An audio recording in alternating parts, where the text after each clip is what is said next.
আদালতের অনুমতিতে দক্ষিণ 24 পরগনার মহেশতলায় গিয়ে বিক্ষোভের মুখে পড়েছিলেন শুভেন্দু অধিকারী। বৃহস্পতিবার সেই জেলারই বজবজে বিজেপি রাজ্য সভাপতি ও কেন্দ্রীয় শিক্ষা প্রতিমন্ত্রী সুকান্ত মজুমদারকে লক্ষ্য করে ছোড়া হলো জুতো।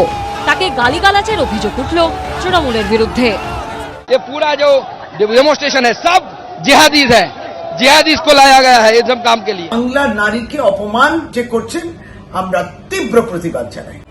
বুধবার বজবজের বিডিও অফিসের সর্বদল বৈঠকে গিয়ে বিজেপি কর্মীরা আক্রান্ত হন বলে অভিযোগ।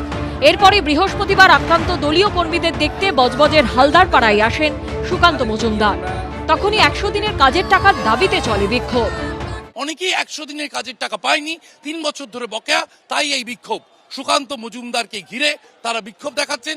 যদিও কর্মীর বাড়িতে এসে পৌঁছেছেন কেন্দ্রীয় প্রতিমন্ত্রী তথা বিজেপি রাজ্য সভাপতি সুকান্ত মজুমদার। 3 বছর ধরে যে মানুষগুলো একদম নিম্নবিত্ত মানুষগুলো যে টাকা পেল না, 100 দিনের টাকা পেল না, সেই টাকাটা আজকে ওনাদেরকে হিসাব দিতে হবে। দলীয় কর্মীর বাড়ি থেকে সুকান্ত মজুমদার বেরোনোর পরই পরিস্থিতি কার্যত আয়ত্তের বাইরে চলে যায়। এর মধ্যেই একের পর এক জুতো ছোড়া হয় কেন্দ্রীয় শিক্ষা প্রতিমন্ত্রীকে লক্ষ্য করে। কোনো মতে ঢাল দিয়ে তা আটকান সুকান্ত মজুমদারের নিরাপত্তা রক্ষীরা। কেন ওনাকে মারবো বলে উনি আমাদের 100 দিনের টাকা আটকেছে, আমাদের আবাস যোজনার টাকা দেবে, মিথ্যাবাদী চোর। ওঠে চোর স্লোগানও। সুকান্ত মজুমদার একদিকে দাঁড়িয়ে রয়েছেন, উল্টো দিকে জটলা করে দাঁড়িয়ে রয়েছেন বিক্ষোভকারীরা। রাস্তার যদি কলকাতার দিকে যাওয়া হয় যে রাস্তা, এই রাস্তায় কিন্তু দেখা যাচ্ছে রাস্তার ডান দিকে রয়েছেন বিক্ষোভকারীরা এবং বাম দিকে রয়েছেন সুকান্ত মজুমদার। এটা গণতন্ত্র?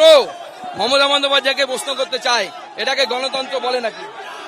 ওনাকে অনুরোধ করবো ভিডিওটা একবার দেখে নিতে, যদি লজ্জা বলে কোনো কিছু থাকে। ডিএম কি করছে জানি না, এসপি কি করছে জানি না, পাথর জুতো সব ছোড়া হচ্ছে।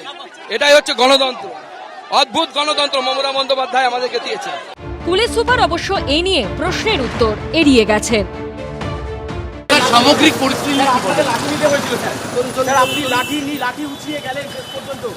আপনাকে ময়দানে নামতে হলো, আপনার নয় ওনার কথা জানতে চাইছি। ঠিক আছে, ওনার কথা জানতে চাইছি। আর এই ঘটনাকে মানুষের ক্ষোভ বলে দাবি করেছে তৃণমূল। বিজেপি নেতারা যেখানেই যাবেন তাদের তো কৈফিয়ত দিতে হবে যে 100 দিনের কাজ কেন তারা টাকা দিচ্ছেন না। তো মানুষের ক্ষোভ থাকবে, শ্রমজীবী মানুষ কাজ করিয়েছেন, টাকা দেননি। কারা টাকা দেয়নি? কেন্দ্রীয় সরকার টাকা দেয়নি। কারা বলছে দিতে দেব না? এই বিজেপির নেতারা বলছে দিতে দেব না। তো সেই জায়গা থেকে দাঁড়িয়ে মানুষের ক্ষোভ থাকবে। আক্রান্ত দলীয় কর্মীদের সঙ্গে নিয়ে বজবজ থেকে সোজা রাজভবনে আসেন সুকান্ত মজুমদার। শিবাশিস মৌলিক, কৃষ্ণেন্দু অধিকারী ও উজ্জ্বল মুখোপাধ্যায়ের রিপোর্ট, এবিপি আনন্দ।